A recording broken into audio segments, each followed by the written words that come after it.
칼바르트 신학 해설 오늘 72강 하겠습니다. 우리가 읽고 있는 책 288쪽입니다.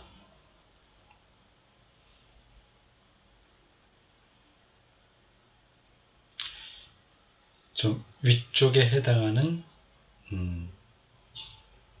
새로운 패러그래프입니다. 나아가 바르트는 근대 신학이 앞에서 그 루터 신학자들과의 논쟁 혹은 루터 신학자들에게서 받았던 비판에 대한 대답, 그런 것들이 다뤄져 있어요. 핵심은 복음과 율법의 관계입니다. 루터 신학자들에게는 그 율법이 독자적으로 현실성 있게 다루어집니다. 바르트에게는 그 이제 극복되죠. 그렇다고 해서 바르트가 루터 신학의 근본 방향을 반대하는 것은 또한 아닙니다. 루터 신학자들의 루터 신학 해설, 루터 신학자들의 그 비판을 이제 거부하는 거지 루터 신학 자체를 비판하는 건 아닙니다. 여기서 핵심은 복음과 율법과 복음 그 관계입니다. 나아가 바르트는 근대 신학이 그러니까 고대 신학이 있고 중세 신학이 있고 근대 신학이 있고 현대 신학이 있겠죠. 당연히 신학이 뭐 그렇게 그 옛날부터 지금까지 똑같이 어떻게 그렇게 분류할 수 있느냐 그렇게 생각하실 분들은 없겠죠. 네, 근대 신학의 모던 티올로지, 윤리학의 과제를 취급했던 특정한 방식에도 논쟁적으로 관여한다. 근대 무신론이 생성된 것에 대해 신학도 함께 책임을 져야 한다고 보았던 것처럼 무신론의 비판을 받을 만한 소지를 신학이 제공한 거죠. 그러니까 책임이 있다. 그런 것처럼 그는 양자는 서로 관계되어 있는데 윤리학이 신학으로부터 해방된 것에도 신학이 져야 할 책임이 있다고 보았다.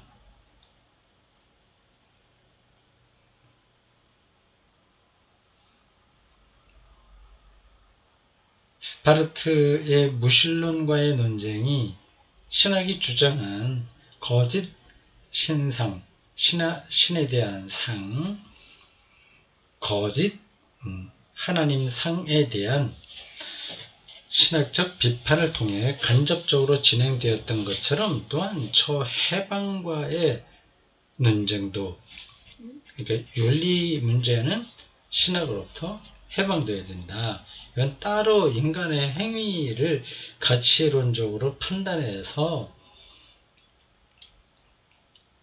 방향을 제시해야지 신학에 근거할 수는 없다. 그런 주장인 거죠.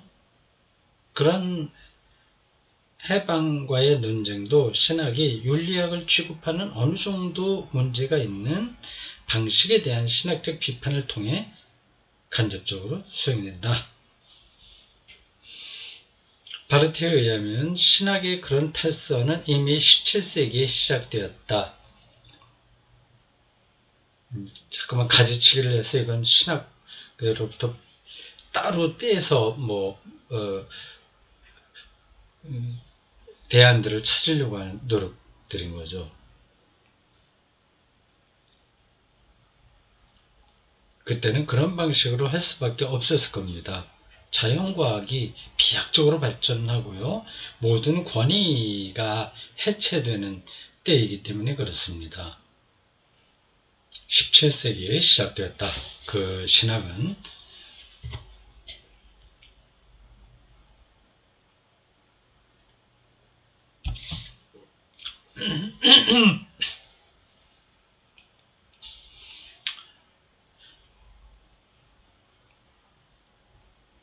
그리스도교 교리 가운데 이러저러한 부분 영역에서만이 아니라 교회학 전체가 인간의 존재와 행동을 서술하는 윤리학에 철저히 관계된다는 사실을 명확하게 이해하지 못했던 것이다. 좀 비유적으로 설명을 이런 겁니다. 칭의와 성화의 관계인 거예요. 칭의는 믿음으로 얻는 거다. 의로워졌다. 믿음으로 구원받았다. 일단 의로워졌으니 이제 성화는 우리 책임이다. 기독교인, 의롭다고 인정받은 기독교인이 성화, 이제 거룩하게 변하는 거죠. 도덕적 삶을 얘기하죠. 기독교인답게 사는 걸 얘기하죠. 이건 우리의 책임이다는 그런 주장하고 비슷한 겁니다. 그러한 주장은 칭의에 담겨있는 신학 개념을 정확하게 이해하지 못한 데서 온 현상이다. 이렇게 말할 수 있습니다. 저도 이제 그런 입장이에요. 바로 그걸 얘기하는 겁니다. 교리학과 윤리학의 분리 말이죠. 탈선한 근대 신학은 인간이 무엇이 선인지를 두말할 것도 없이 이미 알고 있다는 인상을 주었다.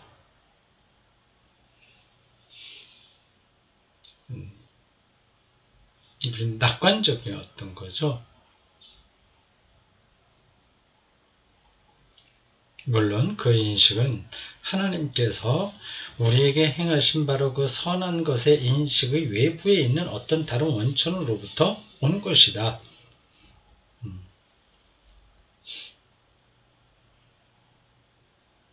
우리 이성, 합리성 그런 걸 통해서 우리가 옳고 그른 거 판단할 수 있다. 그 얘기죠. 그 결과 근대 신학은 교의학에 대한 의혹을 불러일으켰다. 교의학, 기독교 교리에 대한 설명입니다. 이게 교의학이에요. 그것은 교의학이란 삶과 동떨어진 교리를 취급하는 반면에 우리는 윤리학 안에서 비로소 삶의 본래적이고 중요한 주제를 다루게 되는 것이 아닌지라는 의심이 왔다. 지금도 그렇게 생각하는 목사들, 신학자도 있습니다. 목사들이 주로 많이 그렇게 하죠. 그리고 주로 의식에 있는 진보연하거나 책임감 갖고 살아야 되는 것을 강조하는 설교자들에게 그런 게 많이 있습니다. 그 교리보다는 그건 뭐 필요하긴 하나 그것만 갖고는 안 돼. 우리가 똑바로 이 사회를 분석하고 그래서 우리가 어떻게 살아야 될 건가를 그건 또 다르게 우리가 찾아야 돼. 이건 다른 문제야. 기독교 교리와 삶의 문제는 좀 다른 거야. 앞에서 잠깐 예로 들었던 칭의와 성화 이게 다른 것처럼 이야기합니다. 그건 이제 문제가 있는 거죠. 이 의혹이 계속 발전해서 마지막에는 다음과 같은 결과에 도달했다. 교의학과 윤리학은 교리를 다루는 교의학과 기독교인의 행위를 다루는 윤리학, 교의학과 윤리학이라는 교의학은 칭의론을 이룬다면 윤리학은 성화론이에요. 이라는 두 과목이 분리되는 것만이 아니라 교회학에 대한 윤리학의 근본적인 우위가 원칙적인 것으로 우위가 원칙적으로 여겨지기 시작했다. 매끄럽지 않은 문장인데 뭐 무슨 뜻인지 알겠습니다. 윤리학이 더 중요하다. 성화가 더 중요하다. 그렇게까지 나가게 된 거죠. 그게 뭐 터무니없는 얘기는 아니죠. 이와 같이 신학은 현대가 하나님의 계명으로부터 스스로를 해방시킨 것에 책임이 있게 되었다. 신학이 자초한 거죠. 그래서 19세기 때 기독교 윤리학이 거의 뭐 신학을 압도해 있습니다. 자, 해방신학, 현대 들어와서 해방신학, 민중신학도 거의 이제 그러한 방향이 있다고 보면 됩니다. 바르트는 이 해방과 함께 던져진 문제들을 검토하면서 이런 일이 벌어진 것에 대해 신학이 책임져야 하는 지점을 지적한다. 그럼 먼저 신학에게 묻는다. 우리는 정말로 성서가 증언하는 하나님의 계명으로부터 세계 내적인 자율성에게 정권을 위임할 수 있는가? 그리고 그는 자신의 논지의 핵심을 이렇게 서술한다.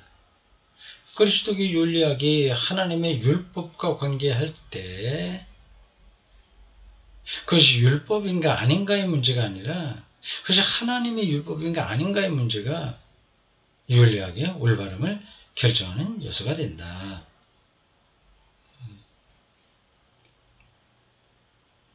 네.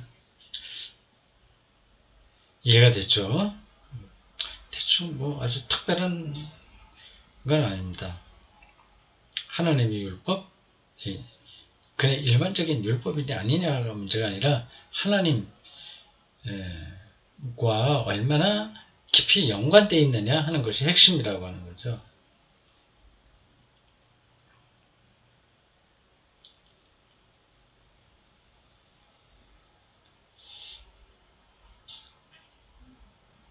그럼 뭡니까? 그것도 이름을 잊어버렸네. 요즘 국회에 개정안으로 발의된 법률이 있는데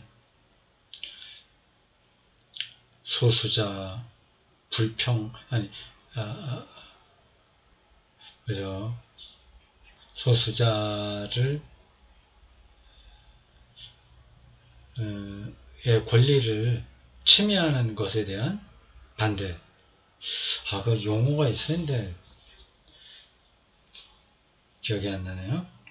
그런 것들입니다.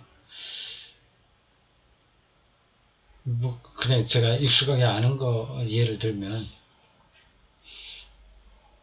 대체복무 이런 것도 그렇습니다. 군대 가냐 안 가냐 이런 그 자체는 율법의 문제죠. 이거 윤리의 문제입니다. 근데 이게 율법이죠. 근데 그게 그 자체로 평가되면 안 되고 신학의 입장에서는 이게 하나님의 관점에서 이게 옳으냐 그러냐 그걸 생각해야 된다고 하는 거죠. 근데 근대 신학은 이걸 뚝 띄워왔습니다. 하나님의 말씀은 말씀이고 이 문제는 또 사회과학적으로 우리가 다뤄야 된다. 그래 주장한 거죠. 그러니까 기독교 교리와 대체복무 이건 연결될 수 없다. 그렇게 본 겁니다. 이걸 바르트는 반대하는 거죠. 그 다음 소제목 하나님과 만몬의 대립. 만몬 물신주의죠. 자본주의가 만몬입니다. 만모니즘. 한국 교회가 바알 숭배를 큰 죄라고 얘기를 말을 하면서도 사실은 자본주의에 철저히 종속되어 있죠. 기독교인들의 그 마인드도 거기서 벗어나지 못하고 있습니다. 하나님과 만몬의 대립, 복음과 율법이라는 바르트의 주제, 그리고 그것에 신학적으로 상응하는 진수였고, 교회학 자체가 윤리학이고 윤리학 또한 교회학이다라는 진술을 멋진 표현이네요. 교회학 자체가 윤리학이고 칭의가 성화고 성화가 칭이다 이렇게 생각하시면 됩니다. 그 진술을 그것을 발견하게 된 맥락에서 살펴보자. 1933년에서 34년에 이때 바르트 나이는 50살은 채 안 됐을 때군요. 젊었을 때입니다. 한창 신학을 꽃피울 때라고 할 수 있습니다. 1933년에서 34년 2차 세계대전이 일어나기 전 1차 세계대전 끝나고 그 과도기 중간이네요. 히틀러가 서서히 등장할 때겠죠. 이때 복음으로부터 분리된 율법의 범주는 개신교 신학자들을 전체주의적 민족주의 국가 지도자를 긍정하도록 만드는데 결정적인 역할을 담당했다. 율법이 또 하나의 다른 현실이 되어버리는 거죠. 그러니까 그 독일 민족이 나가야 될 방향 이런 것들은 신학의 중심 내용, 근데 복음 이 차원이 아니라 자체적으로 필요하고 자체적으로 대답을 얻을 수 있다. 이 표현이 맞나? 분리되어 있는 겁니다. 전체주의가 등장하게 되는 거죠. 에얼랑엔 신학자들이 이렇게 설명했다. 에얼랑이라고 하는 도시가 있습니다.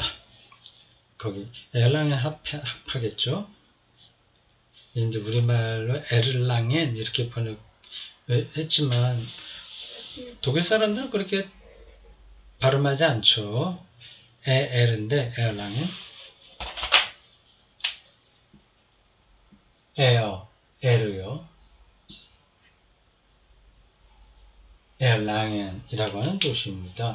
이게 뭐 에르라고 보통 우리가 이제 한국 사람들은 발음하는데 독일 사람들은 에얼랑엔 이렇게 합니다. 에얼랑엔 신학자들이 이렇게 설명했다. 하나가 아니고 두 가지의 하나님의 말씀이 있다. 그 복음과 율법이 그것이다. 이렇게 루터를 이렇게 좀 오해한 거죠. 복음과 율법이 각각 다르다. 율법은 하나님의 계명으로부터 자유로운 용서의 복음보다 앞선다. 율법은 변경될 수 없는 하나님의 의지로서 현실 전체 안에서 우리와 만나고 우리에게 의미를 준다. 이 말 자체는 그렇게 이상하진 않아요. 그리고 표현이 애매해서 이게 어떤 차이가 있는지도 그냥 일반 그리스도인들에게는 잘 보이지 않습니다. 이것은 가족, 민족, 인종과 같이 우리를 예속하는 자연 질서에 대한 의무이며 민족주의가 나름으로의 메커니즘을 갖고 있는 거예요. 그게 자연신학이라고 하는 이름으로 일컬어지는 겁니다.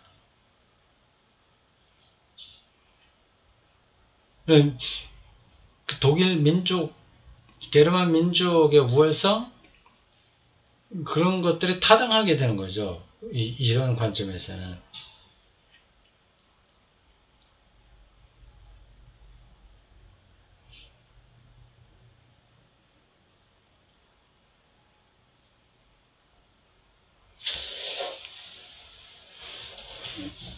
다시요. 이것은 가족, 민족, 인종과 같이 우리를 예속하는 자연 질서에 대한 의무이며 또한 경건하고 신실한 지도자에 대한 의무다.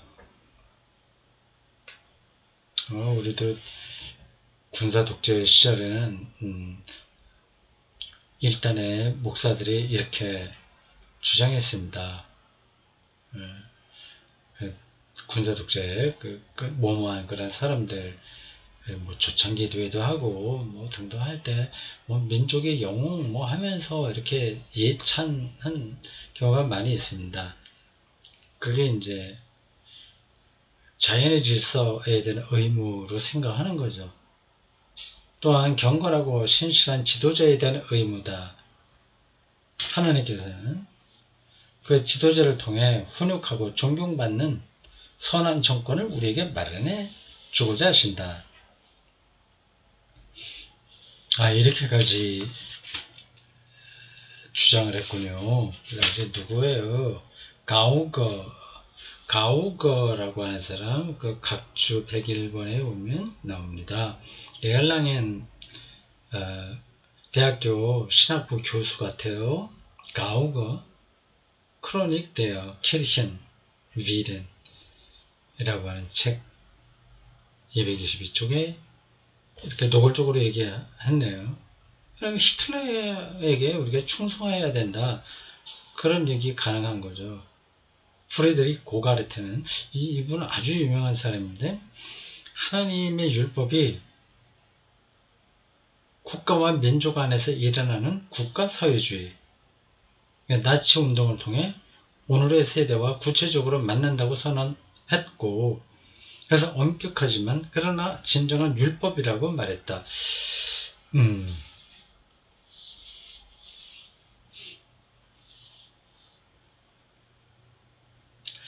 그렇게 얘기했군요. 고가르트는 Einheit von Evangelium und Volkstum.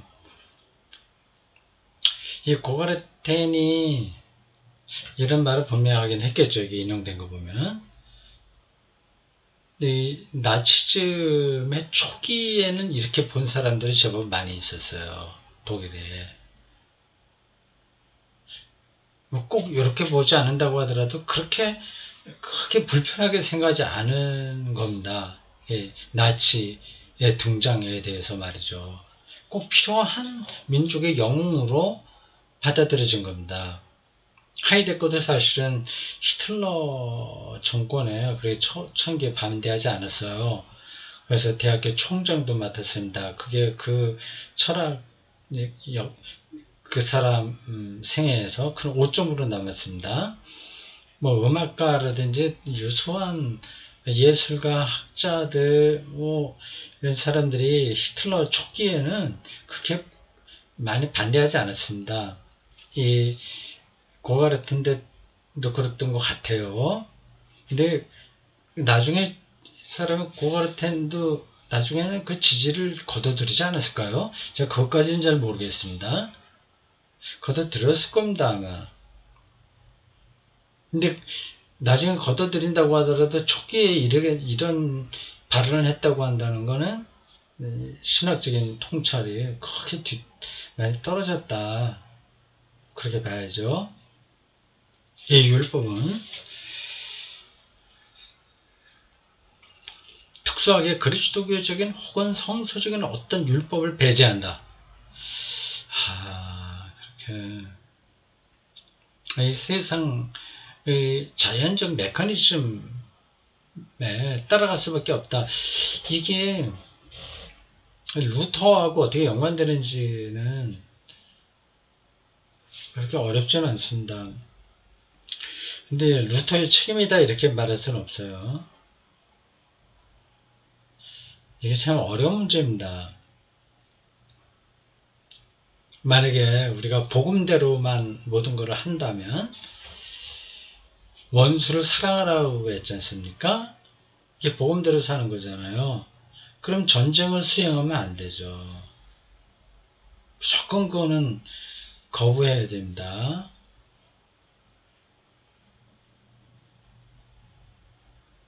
그렇게 우리가 현실 이 사회에서 따라갈 수 없는 요청들이 복음의 세계에는 있지 않습니까?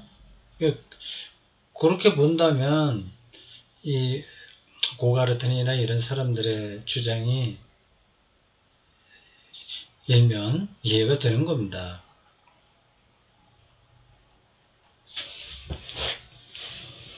근데 그게 어디까지냐 하는 그 선을 찾는 게 쉽지 않죠.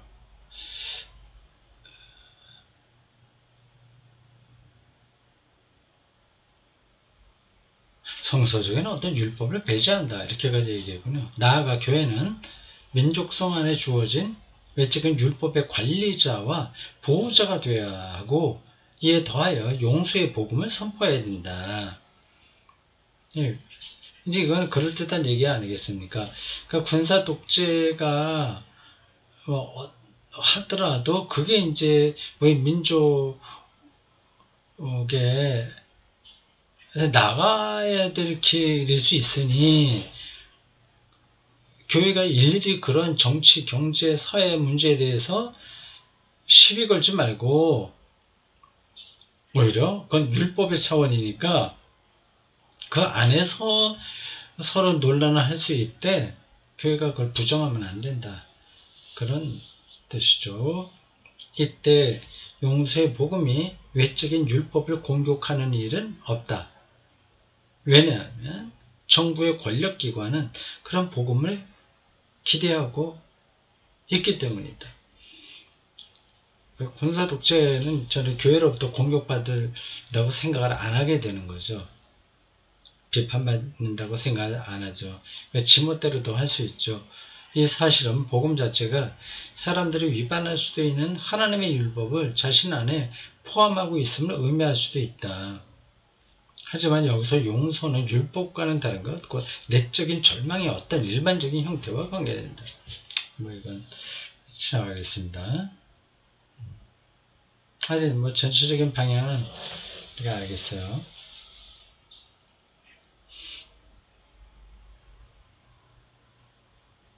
그러니까 마틴 루터가 얘기한 두 왕국론 이게 계속 루터교 신학자들에게 내려온 겁니다. 이 영주들의 그 지역을 통치하는 방식을 교회가 교회의 복음의 관점으로 간섭할 수는 없지 않은 거냐 이인 거죠. 일리가 있긴 합니다.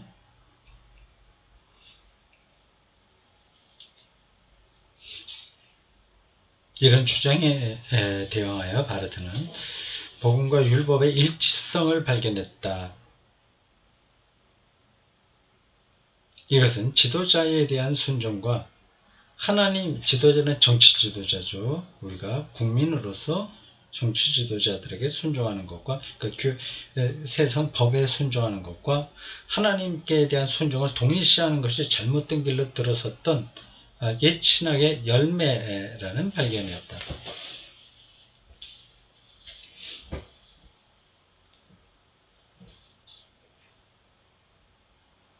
문장이 좀 이상하네. 이것은 지도자에 대한 순종과 하나님께 대한 순종을 동일시하는 것이 잘못된 길을 들어섰던 옛 신학의 열매라는 발견에 문장이 그렇죠. 그러니까 그 복음과 율법의 일치성을 얘기하는 거는 그래 맞아 하나님 이거는 하나님에 대한 순종하고 세상 왕에 대한 순종을 똑같이 생각하는 거 이거 잘못된 거 아니냐 이런 비판인 겁니다. 바르트 신학이 말하는 내용이 말이죠.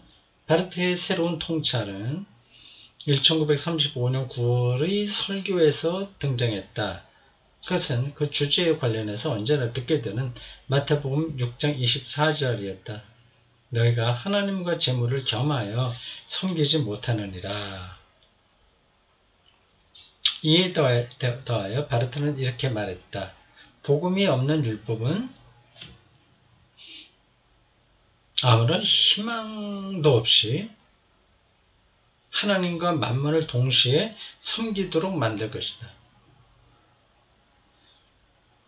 복음이 없는 율법.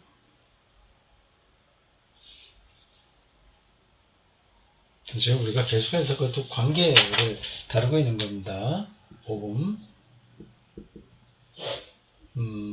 복음과 율법.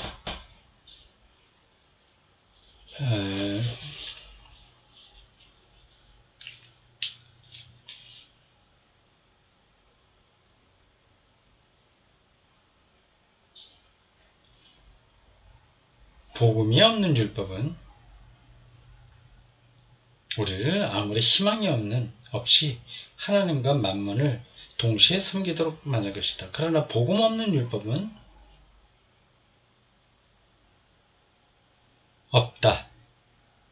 복음 없는 율법에는 반드시 복음이 필요하다는 얘기죠. 오로지 복음 안에 있는 게 아니라 오로지 복음 안에 있는 율법이 있을 뿐이다. 그러니까 복음과 율법의 관계에 대한 바르트의 입장은 여기 정확하게 나왔습니다. 복음 안에 있는 율법이에요. 제가 이 문제를 처음 다룰 때 이렇게 동그라미를 해갖고 어떤 도표 비슷한 거 그렸죠. 이 복음과 율법이 따로따로 이렇게 있냐, 이렇게 겹쳐서 이렇게 복음과 율법이라고 할 때 겹쳐서 있냐, 완전히 따로 있냐, 이렇게 대칭돼 갖고, 아니면 복음 안에 율법이 들었냐, 뭐 그런 얘기를 했는데 이 입장입니다. 복음 안에 율법이 있다.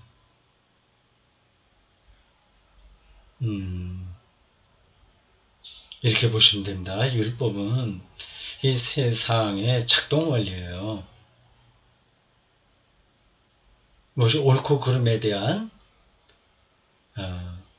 서로 주장이 만들어내는 법칙들입니다. 근데 복음은 그것들에 제한되지 않죠. 이게 살인한 사람은 반드시 감옥에 보내야 되고, 때에 따라서는 아주 잔혹한 행위였을 때는 사형까지 내리는 게 세상 법칙이잖아요. 그게 율법인 겁니다. 근데 복음에서는 다르죠. 근데 그게 그러니까 완전히 다른 게 아니라 율법이 따로 이렇게 있는 게 아니라 복음 안에 있대. 복음이 더 그 모든 것을 다 품고 있다. 그 얘기입니다. 그러니까 마태복음 그 어느 구절에 그런 얘기 나오죠. 율법을 폐기하러 온 게 아니라 율법을 완성하러 왔다. 그런 뜻입니다.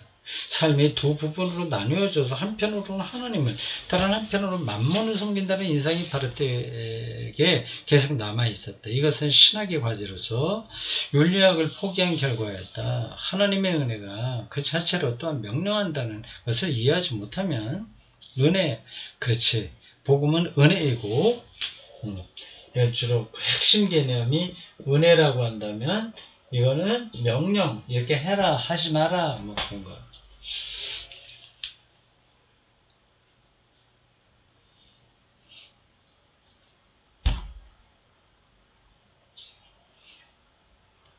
하나님의 은혜가 그 자체로 또한 명령한다는 것을 이해하지 못하면 사람들이 그리스도교적 삶의 형성에 필수적인 규범을 찾을 때 복음을 지나치게 버리는, 아예 생각하지 않는 결과를 피할 수 없게 된다. 그들은 복음 안에서는 단지 칭의의 은혜에 관한 위로의 말씀만을 들었다고 주장할 것이다. 거기에 이제 명령이 따라온다는 걸 놓친 거죠. 그러니까 따로따로 생각하려고 했다는 겁니다. 나를 다스리는, 통치하는 것은 완전히 복음과 없이 별개로 가능하다고 생각한 거죠. 그 다음에 성서적인 또는 자연법적인 수고를 통해서, 아니면 단순히 역사적 관습을 통해서 형성되는 어떤 율법을 질문하고 취하게 될 것이다. 뭐가 나를 살릴 것인가, 뭐 이렇게 하면서 복음하고는 관계없이 가게 되죠. 여기서 우리가 어떤 이중적인 복식부기의 삶에 빠진다는 것. 표현이 좀 그러네요. 단지 죄를 용서하는 권한만을 가지신 예수 그리스도밖에 없는 어떤 왼쪽의 나라에서 또한 다른 주님에게도 굴복한다는 것을 의미할 것이다. 그냥 넘어가겠습니다. 바르테에 의하면 만몬은 그러한 다른 주님의 총괄 개념이다. 주님은 그냥 용서하고 은혜를 베풀고 그것만 끝나는 거죠. 인간의 실제 삶은 또 만몬이 지배하게 되죠. 그러니까 복음과 율법이 분리됐을 때 벌어지는 현상입니다. 바르트는 그걸 일치시키려고 했었죠.